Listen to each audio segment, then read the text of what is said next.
Subay sa mando ni Governor Edwin Cuegov Hubahib sa padayong paghatod sa mga hinanaling hinabang sa mga apektados baha. Gihatdan sa Provincial Social Welfare and Development Office sa pakigtambayayong sa Provincial Disaster Risk Reduction and Management Center ug ubang buhatan ang mga buckwheat sa Barangay Misaoy, New Corelia niadtong Miyerkules sa gabii, Enero 17. Dulan usa ka 1,400 ka mga individual ang natunulan og hot meals alang sa ilang panihapon. Sa pinakaulahing taho sa LGU New Corelia, alas 12 sa hapon, Enero 18, ang Barangay Misaoy maoy pinakadaghang naigo sa baha ug namakwit nga dunay natalang 523 nga bakwit. Misunod ang Santo Niño nga dunay 58, Poblacion 50, Macom 39, Del Pilar 21, New Sambog 13, Santa Cruz 12 ug Suwawon 3 ka buok.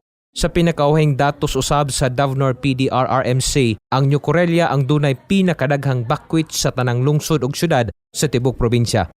Tungod niini, nagdeklara na og state of calamity ang LGU New Corelia pinaagi sa Resolution number 2024-01 Series of 2024 sayo ni anang adlaw aron nga matagan og gahom ang local chief executive nga magamit ang Quick Response Fund nga 5% sa LDRRM Fund alang sa calendar year 2024 sa pagresponde sa mga apektado sa grabing pagbaha resulta sa shear line.